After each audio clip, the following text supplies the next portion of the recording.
Good morning, good afternoon, good evening, everybody. This is Tony of Comic Conversations, the podcast that reviews more comics than anybody else. You can check out my podcast at halfguarded.com. Today I'm covering all 6 parts of Thor Ragnarok. The following takes place between Thor 80, 81, 82, 83, 84, and 85. And these all take place during the Avengers Disassembled storyline. Specifically, Thor Disassembled. Alright, let's not waste any more time. Let's go into the first part of the story, Thor issue 80. We open up with the Norse legend of creation. Odin and his brothers slay the giant Ymir, giving life to the universe. His skull became the sky, his brain the clouds, his blood the seas, his hair the trees, and his bones the mountains. Odin breathed life into the maggots, making them the dwarves. Brock, Biru, and Eitri. It is these dwarves that were responsible for the making of a weapon so great. The mold was their burden to bear, as it was the sought-after prize of Loki, the trickster god. Odin needed a mighty weapon to strike down his enemies. The dwarves made the hammer Mjolnir, using the heart of his son to forge the mold to make the greatest weapon of all time. The hammer was forged of magic and Odin's power.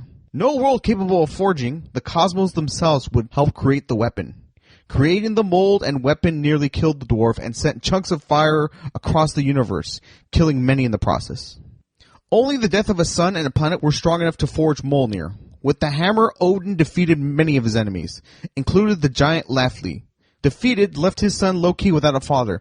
Odin took it upon himself to raise the child as his own.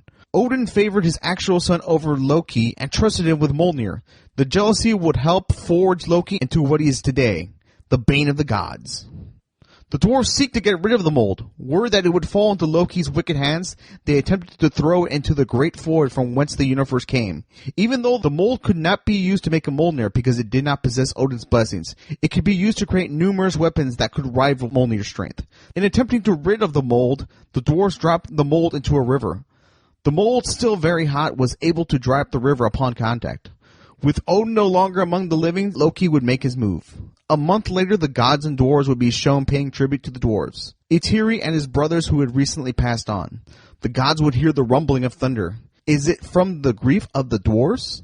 The rumbling will be from Surtur forging weapons from Mjolnir's mold. Thor goes to investigate the rumbling. He is immediately struck down, but from what? We see a great boat flying in the sky. It's Thor's many enemies, included his half-brother Loki, all wielding enchanted hammers. The blast also killed Imora the Enchantress. Thor comes too. Loki's 6 foes of the gods. Illik the Invincible, the war-driven troll. Fenris the wolf, demon spawn of Loki. The 3 clash hammers. The clash blow many gods away, including Lady Sif, who loses her arm in the blast. It's then that Loki sends Ymir the giant to join the battle. 4 hammers clash, making an even bigger explosion, destroying Mjolnir in the process. Loki with his hammer blasts Thor into the ocean, falling deeper and deeper into the ocean. Thor again awakens. He must avenge his fellow gods. He calls out to the Avengers for help. Cut to Captain America and Iron Man helping victims from a burning building. Thor appears before the Avengers, begging for their help. End of Chapter 1, Issue 80. Part 2, Issue 81, Thor. The 3 Avengers would make their way to Asgard, home of the gods. They are in a burned-down forest. With Thor's hammer damage, his travel via the hammer isn't quite what it once was. The Bifrost Bridge and Heimdall have been shattered. Asgard is in rubbles and nearly burnt to the ground. Clearly Loki's work. Thor tells Captain Iron Man that he and the gods are truly not immortal, and that one day they too will die. The Avengers come across an orphan. He tells them of the events. Loki appears and is thrilled with the opportunity to kill Thor again along with his friends. With his Avengers by him, Thor may stand a chance against Loki's forces. The 2 sides battle back and forth, even with Loki eventually joining the fray. The 3 Avengers are too much for Loki and his army. The Avengers have won the battle but not yet the war. Among the dead are Balder. A funeral is held for the fallen gods. Loki's horde of trolls, the giant, Illik, and Furnace all had hammers similar to Thor's, made quick work of the gods. Thor thanks Steve and Tony for their assistance, but they can no longer help him. It's their responsibility to make sure nothing happens to Earth. Thor wishes them goodbye. Thor speaks to his people, saying they survived many a battle, including the one that just occurred. They thought Odin's death would begin Ragnarok, but it's clearly the death of Balder that would hearken it. Thor encourages them. March now to the doom of dooms, to the end of all things and the reckoning of their enemies. They fight for the honor of a warrior's death and glory to Asgard. End of Chapter 2, Issue 81. Book 3, Thor 82. Alfheim, home of the Light Elves, 2 months ago. We see 2 Light Elves practicing their archery. The Warriors 3 show up with a fallen lady Sif in their arms. They ask for help. They say Ymir Kurl has fallen. It's then that Nagflar, the ship made of nails of the dead, shows up, flying in the sky. Clouds of arrows fall upon them. Cut to present day, and Alfheim is a frozen wasteland. Thor finds a sickly, skinny Volstagg. He's relieved that Thor had survived. Thor asks what of the others that escaped. He tells them that Loki's arrow had made quick work of them. Volstagg apologizes to Thor for being the only one left. Thor refuses to accept his apology. If he truly is sorry for their passings, he will get on his feet and help Thor in his crusades against Loki's forces. Thor would defeat Gerador, king of the trolls. He awarded Volstagg the Troll King's hammer. Thor and his forces would go from land to land and add to their ranks from the surviving warriors. Among the survivors would be the orphan that Thor had found. He had taken him as his own. Volstagg tells Thor he never thought he'd see the day when Thor would act as a father, and Thor replies he thought he'd never see a skinny Volstagg. Thor misses all of his friends and family, and the orphan asks, even Loki? He says yes, he can't understand what happened to his brother. It's then they are met by Fairness. He's grown in size and strength since their last battle. Vanaheim is under attack and is falling, yells Volstagg. Valkyrie, defender of Earth, returns to her home to fight beside her people, but she too falls in battle. Sif goes to tend to her. As Thor punches Fairness, he is shocked to discover that Sif is still alive. She tells Thor that word of his return is the only thing that kept them going. It's then that Thor realizes with the broken hammer that he leaned on Mjolnir's power too often, and that without it he is still the god of thunder and lord of Asgard. Seeing family and friends die alike, Thor realizes he's able to tap into a power source that even he didn't realize he had. As a battle-weakened Thor begins to fight Vaernus, Vaernus is struck down by an aiding Beta Ray Bill. End of Chapter 3, Issue 42. Book 4, Issue 83. With Vaernus defeated, Bill threatens the rest of Loki's horde. They run in fear of Bill's Stormbreaker. Bill asks what of Odin. Thor tells him he's dead. Along with his mother and Balder, Thor fears this may be the last of their days. Bill has been busy tending to his own people. He is sorry for Thor's loss. Thor tells Bill of his plan to fight Loki's forces. Bill offers to help fight, but Thor insists Bill watch over Asgard as well as the remaining citizens. Thor brings up the lessons he learned during his time as a mortal. He starts to feel distant from his fellow god. Among the dead are Valkyrie and the orphan boy that Thor sought to raise as his son. Thor would travel to Hildenstaff, where all things are seen. Thor mourns his fallen mother and brothers. He wonders why Loki has done all this. Did they not play under the same sun, raised by the same mother? Thor continues to mourn. He adds his fathers to those lost. Should Thor even bother fighting, he wonders? Should he embrace his doom or should he fight?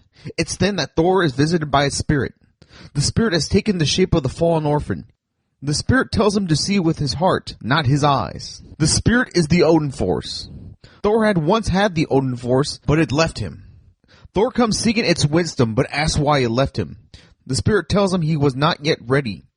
To become a god, Thor must walk the path of the Allfather. Thor tells the spirit he is already a god. The Odin power gods are not born, they are made. Odin breathed life into creation, but that did not make him a god. Knowing and sacrifice is how he became noble. Thor does not seek to become Allfather. To answer Thor's answers, he must become more than the Allfather. The spirit asks him will he fight or embrace his doom. To become a god, Thor like his father must rely on rituals through making. Thor like his father must rely on rituals through making, not happenstance or birthright. Thor blames the dwarves for not stopping Loki from attaining the mold. The spirit tells him, this is the way of all things. The gods were born to die. All things in this world lead to death, as that is how life began.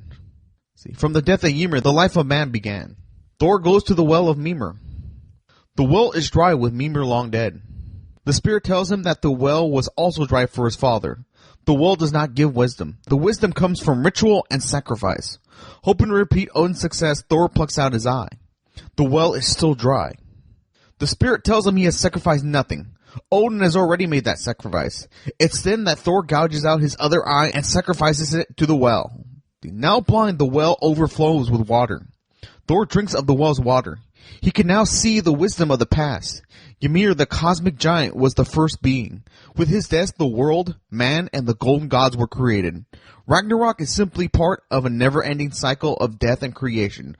Odin has died and has been reborn many times over. Thor too remembers all the times he has died, all the Ragnaroks. For Thor to complete his task, he must die again to be reborn. End of Book 4, Issue 83. Book 5, Issue 83. Thor and the Odin force walk to the ruins and surpass it for the knowledge he desperately needs. It was there that Odin hung himself for 9 days, getting close to death. It was how he gained his wisdom. Thor too must push himself near death. Only problem, if he fails, there's no coming back. Thor hangs himself, hoping the knowledge of the ruins would reveal themselves. The act brings an unprecedented amount of closeness with his father. Between the hanging and the well, the knowledge gives Thor the power to know the past, control the present, and guide the future. See through the veil of time, past the knowing of the gods. It's then he draws upon his human knowledge from his time as Donald Blake. The science of man. He sees beyond quantum structure, beyond cosmic architectures. The relationship between man and God, child and father, creator and destroyer. Only after destruction can resurrection occur. Thor knows what he must do but refuses. He now knows why his father sent him to Earth as human, to break the cycle of Ragnarok. He sees the end of all things and the part he must play in it. Thor refuses. The Odin force tells him then he shall die. Death comes for us all and gives us wings. Thor is transported to Hell, land of the sick, weak, and doomed. Hela, queen of the dead, comes to claim Thor's life. Thor cries out to his father. Odin saves him and carries him out of Hell. It's then that Thor meets those who sit above in shadow. Thor tells them he knows of their game. They feed on them. Odin making Thor human was always part of his plan for the ending of the cycle. Thor returns to the ruins, but now with the Odin force. He knows those who sit above in Shadow's game. They feed on the gods. Valhalla has been rebuilt in Loki's image. Thor confronts Loki. Loki is impressed that Thor knows of the magic of the ruins. Loki wishes not to destroy Asgard, but to rule it. Thor threatens to stop Loki, but with a snap of his fingers, the stone statue above his kingdom are awoken and proceed to attack Thor. With his newfound magic, Thor summons a giant flying serpent. Loki's forces are no match for the Odin force. Thor tells Loki only after you've lost everything can you do anything. Thor threatens to punish Loki for all the lives of the many brave men he's taken. He threatens to make him less than a man. Thor uses the Odin force to remove Loki's head from his shoulders. Thor will take Loki with him to the end of the journey. Even the spirit not knows what comes next. The experience he has as a human being is proving to make all the difference. The cycle of death and renewal gave life to those who sit in shadow. They suck life from the gods. Thor states how the cycle must end. Thor asks how can there be a final battle if they continue to be reborn. Thor promises to bring an end to the gods. Thor will bring death and bring about Ragnarok. End of Book 5, Issue 84. Book 6, Issue 85. Thor confronts Surtur. As Surtur's ready for battle, Thor tells him there will be no fighting today. Thor simply asks Surtur for restitution. Loki calls Thor a fool. Surtur killed Odin. Get your revenge, he says. Thor said he'd throw Loki's head into a volcano if he didn't think his cold soul would freeze it over. Thor simply wants Surtur to reforge his hammer. Surtur says if he restores Mjolnir, Thor would just use it to strike him down. Thor offers to give Surtur the hammer once it's complete. He has Thor's word. He will also allow Surtur entrance to Valhalla and Vanaheim to lay waste to them. Even Loki is appalled. He simply wants to rule it, but Thor wants to destroy it. Thor promised Surtur a final battle, a final class that will not pale with repetition, a final battle to end all things. Surtur reforges Mjolnir, taking pride in the process. If ever it strikes him down, he will be pleased to take his death from it. Thor promises him no such honor. He will not die. Thor tells him to go to his land and give them a final day. Surtur is thrilled to lead his horde to Ragnarok. Bill, Sif, Volstagg, and the remaining gods fight Surtur's invading army in vain. As Sif and Volstagg fall, Bill is transported to space. Bill is to return to his people, return to watch over Earth and tell tales of their deeds. Bill does not like the agreement, but makes peace with it as it's Thor's final request. Fenris the tiger serpent arrives. He fulfills his destiny, swallowing all that remains. Thor goes to his final task, the Great Tapestry. For life to be complete, it must have an ending. The fates stop Thor from proceeding. They knew from day one that this day would come. Realizing there's nothing he can do to the front of the tapestry, he examines the back and notices a thread running along it. A thread running from the bottom, the end of time, and the top, the beginning of time. Time is not a single line but a circle. Thor seeks to break the thread. When he's stopped by those who sit above in shadow, they tell him he's won. He's beaten them at their game. They offer to let Thor join their ranks. Thor does not want to join them and simply wants to end their game. He snaps the thread, destroying the ruins and the Tree of Life. Those who sit above in shadow were Celestials who lived off the great enemies generated by the lives of the Norse god. With each cycle they would feed. Every Ragnarok gave them sustenance. Thor destroyed them and brought honor back to his people. Life consumes life. It is the way of the universe. Thor has set his people free. By refusing to take part of Ragnarok, he exposes those who sit above in Shadow's twisted system. Thor's knowledge of humanity gave him an understanding of self-determination and never backing down. The Asgardians knew only of inevitable death, trapped by a never-ending cycle. But with Thor's human knowledge, he knew there could be another way. The Norse gods had fought their final battle. All that remains of them are memories. Thanks again for checking out this video, and by all means, check out my podcast, Comic Conversations, the podcast that reviews more comics than anybody else at halfguard.com. As always, stay tuned to Comic Conversations on YouTube for new videos. Alright, and as always, check you guys out next time. Adios.